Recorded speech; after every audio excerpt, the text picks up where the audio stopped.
கிருஷ்ணகிரி மாவட்டம் போச்சம்பள்ளி அடுத்த ஜம்புகுட்டப்பட்டி கிராமத்திற்குள் செல்லக்கூடிய சாலை குண்டும் குழியுமாக இருப்பதால் சுற்றுவட்டார பகுதி கிராமங்களுக்குள் செல்லும் பொதுமக்கள் கடும் சிரமத்திற்கு உள்ளாகி இருக்கின்றனர்.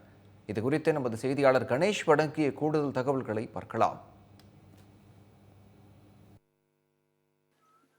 கிருஷ்ணகிரி மாவட்டம் போச்சம்பள்ளி அடுத்த ஜம்முகுட்டப்பட்டி கிராமத்திற்கு சுமார் 2 கிலோமீட்டர் தூரத்திற்கு செல்லக்கூடிய தார் சாலை பெயர்ந்து குண்டும் குழியுமாக இருப்பதால் பெரியூர், நடுக்கட்டூர், கோணாக்கட்டூர், சவுலுக்கொட்டாய், வண்டிகாரன் கொட்டாய் ஆகிய கிராமங்களுக்கு செல்லக்கூடிய பொதுமக்கள் பெரிதும் பாதிக்கப்பட்டுள்ளனர். 7 ஆண்டுகளுக்கு முன்பு போடப்பட்ட தார் சாலை கடந்த 4 ஆண்டுகளுக்கு முன்பு பெயர்ந்து குண்டும் குழியுமாக மாறிவிட்டதாகவும், மழை பெய்தால் குழி எது வழி எது என தெரியாமல் பலர் விழுந்து வருவதாகவும் வேதனை தெரிவிக்கின்றனர். இங்கு 80% மக்கள் விவசாயிகளாக இருப்பதாகவும், விளைநிலங்களில் விளைவித்த பொருட்களை மூட்டையாக கட்டி இருசக்கர வாகனங்கள் மூலம் இந்த வழியில் எடுத்துச் செல்ல மிகுந்த சிரமம் இருப்பதாகவும் தெரிவிக்கின்றனர். போச்சம்பள்ளி வட்டம் ஜம்முகுட்டப்பட்டியில் இருக்கும். இது சூரியகாந்தி மில்லிலிருந்து ஜம்முகுட்டப்பட்டி வழியாக போகுது. ஜம்முகுட்டப்பட்டி இதில் 5 ஊர் இருக்குது. ஜம்முகுட்டப்பட்டி, கோணாக்கட்டூர், வண்டிகாரங்கொட்டாய், சவுலுக்கொட்டாய், நடுக்கட்டூர். இதில் சுமார் 500 வீடுகள் இருக்குது. 500 வீடுகளும் விவசாயிகளே. 500 விவசாயிகள் இருக்கும் போது உட்காந்து 7 ஆண்டுக்கு முன்னே இதுக்கு தார் சாலை அமைச்சாங்க.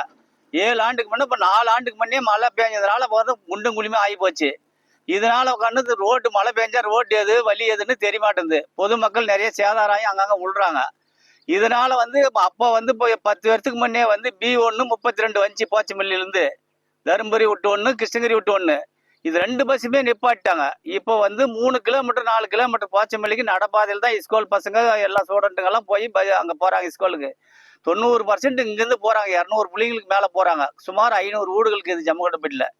ஆனால் இந்த தார் சாலை இது பொதுமக்களுக்கு ரொம்ப இதாக்குது. அதனால மாவட்ட நிர்வாகம் இந்த கண்காணித்து எங்களுக்கு பணிவுடன் செஞ்சு கொடுக்குமாறு பணிவுடன் கேட்டுக்கொள்கிறேன். பள்ளி கல்லூரி மாணவர்கள் மற்றும் விவசாயிகளின் நலன் கருதி போர்க்கால அடிப்படையில் 2 கிலோமீட்டர் தூரத்திற்கு தார் சாலை அமைத்துக் கொடுக்க வேண்டும் என்பது கிராம மக்களின் கோரிக்கையாக உள்ளது. தமிழ் ஜனம் செய்திகளுக்காக போச்சம்பள்ளியிலிருந்து கணேஷ்.